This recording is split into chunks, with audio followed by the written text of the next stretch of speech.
My aunt was a big woman, very tall, with a strong mind and will. She was what you may call a very manly woman. My uncle was a thin, small man, very weak, with no will at all. He was no match for my aunt.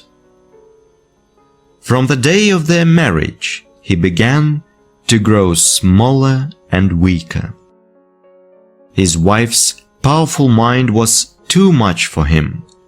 It undermined his health, and very soon he fell ill. My aunt took all possible care of him. Half the doctors in town visited him and prescribed medicine for him, enough to cure a whole hospital. She made him take all the medicines prescribed by the doctors, but all was in vain. My uncle grew worse and worse, and one day she found him dead. My aunt was very much upset by the death of her poor dear husband.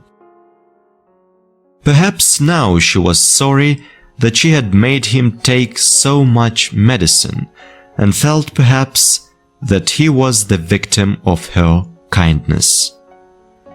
Anyhow, she did all that a widow could do to honor his memory. She spent very much money on her mourning dress. She wore a miniature of him about her neck, as large as a small clock, and she had a full-length portrait of him always hanging in her bedroom. All the world praised her conduct. A woman who did so much to honor the memory of one husband deserves soon to get another, said my aunt's friends. Some time passed, and my aunt decided to move to Derbyshire, where she had a big country house. The house stood in a lonely, wild part of the country, among the grey Derbyshire hills. The servants, most of whom came with my aunt from town, did not like the sad-looking old place. They were afraid to walk alone about its half-empty, black-looking rooms. My aunt herself seemed to be struck with the lonely appearance of her house. Before she went to bed, therefore, she herself examined the doors and the windows and locked them with her own hands. Then she carried the keys from the house, together with a little box of money and jewels, to her own room. She always saw to all things herself. One evening, after she had sent away her maid, she sat by her toilet table arranging her hair. For in spite of her sorrow for my uncle, she still cared very much about her appearance. She sat for a little while, looking at her face in the glass, first on one side, then on the other. As she looked, she thought of her old friend, a rich gentleman of the neighborhood, who had visited her that day and whom she had known since her girlhood. All of a sudden, she thought she heard something move behind her. She looked round quickly, but there was nothing to be seen. Nothing but the painted portrait of her poor dear husband on the wall behind her. She gave a heavy sigh to his memory, as she always did whenever she spoke of him in company, and went on arranging her hair. Her sigh was re-echoed. She looked round again, but no one was to be seen. "Oh, it is only the wind," she thought, and went on putting her hair in papers. But her eyes were still fixed on her own reflection and the reflection of her husband's portrait in the looking-glass. Suddenly it seemed to her that in the glass she saw one of the eyes of the portrait move. It gave her a shock. I must make sure, she thought, and moved the candle so that the light fell on the eye in the glass. Now she was sure that it moved. But not only that, it seemed to give her a wink, exactly as her husband used to do when he was living. Now my aunt got really frightened. Her heart began to beat fast. She suddenly remembered all the frightful stories about the ghosts and criminals that she had heard. But her fear soon was over.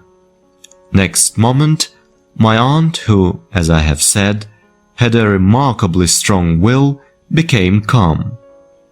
She went on arranging her hair. She even sang her favorite song in a low voice and did not make a single false note. She again moved the candle, and while moving it, she overturned her workbox. Then she took the candle and began without any hurry to pick up the articles one by one from the floor. She picked up something near the door, then opened the door, looked for a moment into the corridor as if in doubt whether to go, and then walked quietly out. She hurried down the stairs and ordered the servants to arm themselves with anything they could find. She herself caught up a red-hot poker and, followed by her frightened servants, returned almost at once. They entered the room. All was still and exactly in the same order as when she had left it. They approached the portrait of my uncle. "Pull down that picture," ordered my aunt. A heavy sigh was heard from the portrait. The servants stepped back in fear. "Pull it down at once," cried my aunt impatiently.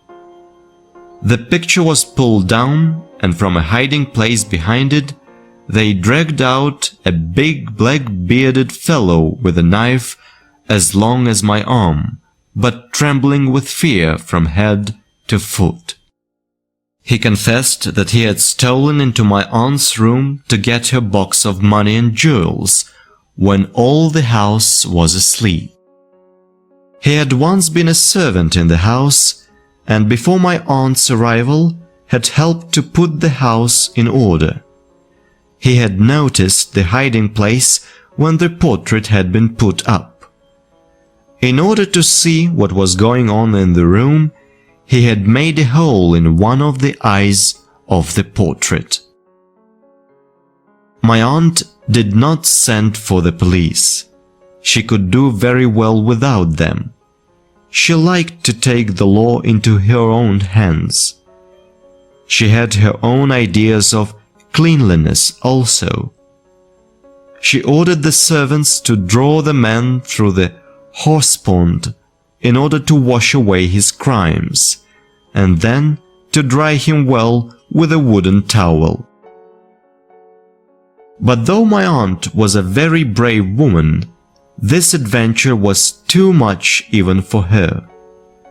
She often used to say, "It is most unpleasant for a woman to live alone in the country."